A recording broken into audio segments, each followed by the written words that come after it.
Hey, what's up guys, Auto Fanatics. So I'm going to take you guys along and show you a little bit about some of the restoration work that we're doing at the new shop. So this is a very rare, very valuable 575 Maranello Ferrari. Now, why is this car so valuable? I'm going to show you guys real quick. Because this car came out in about 2003, but this one is one of the very few with a factory gated manual transmission. This car's worth anywhere between $400,000 to $500,000. It came to us and came to me to do, we had to clean up all the interior, which I'm going to show you guys another video on how I deep clean leather interior and do the preservation and conditioning on a vintage car, especially a car of this value. But we did all the sticky refinishing. We sent everything out, got all that done. The whole car was gutted, and now we're just working on the chassis restoration. So just want to show you guys real quick. This is the finished result of my Auto Fanatic madness, detailing and restoring the chassis on this 575. So now this car, when it goes up on the auction block soon, is going to have the absolute best presentation of any other 575 Maranello that's ever going to be on the market, because I went through the entire car and I'm going to show you specifically in this video what I did, explain to you what I did, and go into a little bit more detail as far as what I did to take this car from a dirty, cruddy mess and bringing it back to this insane level of preservation and detail without ruining any of the original finishes. You can see here, these are the original calipers, all cleaned, everything's been restored to perfection. So let's get over to the bench. I'll show you guys a lot of the stuff that I worked with and the materials, the tools, the equipment, and almost everything that's been done on all these cars, all these restoration projects.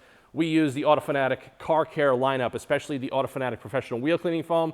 In the foamers, it's the #1 thing to clean all the suspension parts because it's safe for all the cast aluminum, the anodized aluminum, all the plating, the zinc plating, the CAD plating, the stainless, the plastics. It's one of the safest products you could use. You can see like this rotor, all of this was saturated and there's still no flash rust on this rotor over here, which shows you that the corrosion inhibitors that are in the product do its job. But there's a lot to it. This is where a lot of people have the misconception thinking that dry ice is the only solution as far as getting all of these finishes and everything to look this good, but that's not true. So regarding dry ice is literally a restoration tool. It's not a restoration service, like in terms of like, oh yeah, let me go dry ice the car and now it's fully restored. No, that's not what it is. It's a restoration tool that's used by restorers like myself to do certain tasks. Now, when you're working on a vintage Ferrari, this is where things get a little complicated. A lot of these videos that you see online, they show you the dry ice cleaning where they're taking off all the cosmoline and all that, you know, nasty stuff on Porsches and BMWs and Mercedes. Now, when it comes to a Ferrari, these things are completely different animals because they spray heavy, thick layers of undercoating all over the control arms, all over the aluminum hubs, all over the rotor hats, all over the calipers. And the undercoating that they use is extremely hard to get off. So that's where dry ice becomes cost prohibitive. Like literally, we were gonna send this car out to get done. I already told the owner it's gonna be probably $7,000 to $10,000 to do this car the right way. He says, you know what, let's not do it. Why don't you do it by hand? And that's the reason why I did it by hand, because I know going in here, there's a lot more that the dry ice can't do, especially like polishing up the bolts, changing hardware, changing the rotors, pulling the calipers off the car, polishing up the stainless steel springs over here, cleaning up all the bolts, the factory bolts. So I'm going to show you guys right now on the table, you know, what you're going to need. You're going to need a lot of detail brushes of various different bristle stiffnesses. You're going to need a blowgun because you're definitely going to need compressed air. We have a lot of little tools here. This is something that I modified from an X-Acto knife. This is a little stainless little brush. I even use little paint touch-up dabbers. We have stainless brushes for stainless finishes. We have brass and different various nylon brushes for the plated finishes. Now, this is something I want to show you guys, and this is important regarding restorative detailing, because this is what we're doing on these projects, is we're preserving the originality of these cars. So here is a brake caliper mounting bolt. You can see it, it's all rusted out. Okay, so this bolt cannot be restored. This is a hot dip galvanized finish. There's no way to restore this. You could put this through a wire wheel and you're not technically restoring the factory finish back. So in situations like that, I have abundance of new old stock original. You can see here, this is an original out of the bag, new brake caliper bolt. So instead of trying to waste time on this And this is where, you know, dry ice cleaning and any of this stuff like pressure washing, you're never ever going to restore this, okay? This has to be replaced if you're going for a proper restoration type of final result. Now we can see here, this is another chassis bolt. This is a brand new one. This is the rusted one, and also you can see here, if you look closely, this is all the undercoating. And I can't even scrape it off. That's how durable that undercoating is. So this bolt, of course, was trashed, and we got a chopper going above us.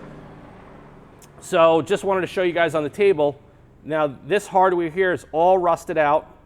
Okay, so you're not really going to waste time fixing this. So what I do, I have all of these bolts and screws specially made in 316 stainless, and I have them sent out for a black passivated finish, so it looks just like OEM. We got new washers, we got new screws. So here's also a lock nut. You can kind of see it there. You see all the undercoating? So that's where, you know, the dry ice is going to be very limited, is penetrating through the thick layers of undercoating. And they also use blackout paint.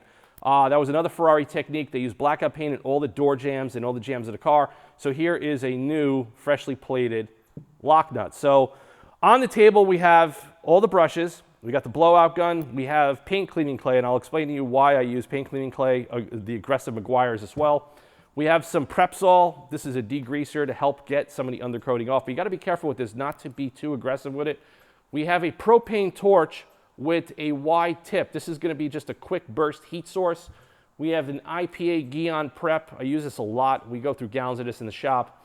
And the reason I use that is to, after I'm done with all the cleaning and changing everything, then we apply Hypergloss ceramic waterless wash because it's a sprayable ceramic sealant, and also 007 gloss enhancer ceramic. So these are the two products used at the final stages. This is the main product used during the cleaning stages, is our professional wheel cleaning foam. Now, the reason I stress this enough, when you start getting bolts and hardware that get rusted at this level, especially when they're adjacent to the braking system and the wheels, this is all from acid wheel cleaners. All of this is from acid wheel cleaners. This car was never driven in the road salt, but this is from 21 years of using improper cleaning techniques. So if you guys don't know about this product, go to our website. There's a lot of information on it, why I developed it, and this is one of the most highly used products in my restoration facility, and it has been for years. Also, Ultimate Secret Weapon, we no longer make this, but I have a lot of inventory of this.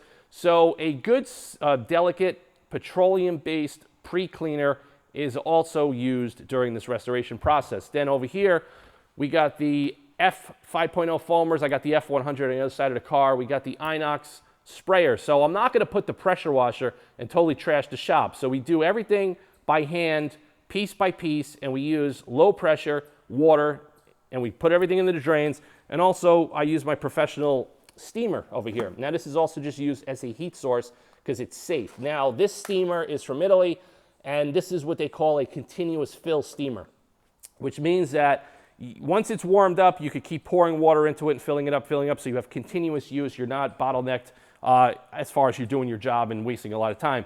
You can see here on the table, these are all hardwares. These are all brand new. I actually reproduced these for the Ferraris. And this is a lot of the hardware that goes through. You know, these are all NOS. This has the proper finish with the yellow lock nut insert. This is just part of the process, okay? And I think a lot of you guys, you know, you watch my Instagram stories. These are all new old stock, you know, bolts as well. This is usually for like the parking brakes and stuff like that. We got the correct, you know, wave washers and everything else. So there's a lot of hardware that goes into this, and that's where I wanted to show you guys today in this video, because I haven't done a detailed video in a while. And I'll show you guys right now some clips of the process of foaming it up. So you're going to foam it up. You're going to go use all your brushes, go through all your little nooks and crannies and cavities. And then from there, that's when you got to blow it all out. You got to recheck your work, use your inspection light. And then that's where you're going to use little tools like this wrapped in a towel. And I'm going to show you guys right now exactly what I'm talking about.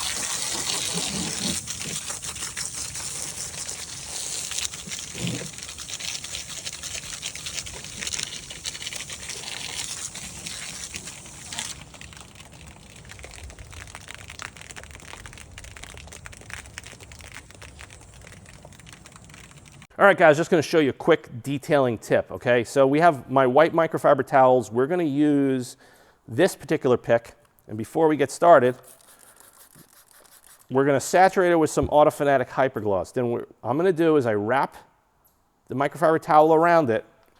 Let me show you guys real quick what we're gonna do. So let me get the flashlight. Okay, so if you look inside the suspension, there's like a lip over here. And that lip sometimes is very hard to get to. So you're gonna basically run your tool up and down to get into these recesses. This is where you're gonna probably miss it with the brushes. You know, like I said, doing this is not an easy process. This is very, very time consuming, you know, to get it done right. But if you look at the process and look at the finished results, it came out absolutely outstanding. Okay, we're gonna go to the front of the car and you can see it there. It looks absolutely outstanding. This looks it definitely looks better than new. Everything is cleaned. All the stuff that was rusted was replaced. And this is exactly what we're going for. So now when this car goes up for sale soon, that's the whole purpose of this preservation restoration, is when he pops the wheels off and we do the photos and they see the calipers are cleaned, all the stainless has been polished, all the pins have been cleaned up and cleaned, all the gunk has been taken off. The bleeder screws, they were rusted, a lot of them were replaced. We have new old stock rotors. I cleaned up and polished the plating on the locating pins. These were rusted out beyond belief, so those were replaced. And then a lot of the hardware in here was restored, replaced as needed. Okay, all the rubber hoses, everything was done as needed. Or you guys want to see actually more content on the restoration stuff that I'm working on at the shop, because I'm working on like multiple Ferrari restorations. I'll show you guys real quick. We got this was a basket case car. This is a 308 QV European car. Guy bought it on Bring a Trailer. We had this car dry ice clean, so this is what I want to talk about. This car cost about $10,000 to dry ice. We had it out there for weeks. And every time I work in the car, debris still falls off of it. That's how much dirt and stuff gets accumulated into these cars. So you can see here, all of this is refinished, all replated. The hubs are all restored by hand using the Autofanatic wheel cleaning foam. The drop links restored with the Autofanatic wheel cleaning foam. And this is all original. All the hardware is original, even the hubs are original. This is all cleaned up and restored, and we got all the rust out of there. So this car's in the assembly phase right now. We have a lot more stuff going on over here. We got the steering rack mounted. It's just, like I said, all of this stuff, all new hardware, the correct textured rubberized finish. All of the aluminum was redone, all new weather stripping. So this is the stuff I'm working on, guys. This is why I don't do a lot of videos for YouTube anymore. I'm just way too consumed. But if you guys want to see more of this restoration content, post it in the comments below. I'd love to take you along for the ride. And I am thinking about doing some live streaming, but I don't know if people are going to really want to watch me working with all this stuff for hours and hours. Because like I said, when I worked on the 575, I have about 14 hours into that. So I don't know how many people want to sit there and actually watch me clean a dirty car. But if you guys want to learn more about this stuff and see a little bit more about the projects in the Autofanatic shop, post in the comments below. You can always send me a message, but this is just a little tips and materials and how I get to these final results. Hope you guys liked this video. Stay tuned for more content. I'll see you guys soon.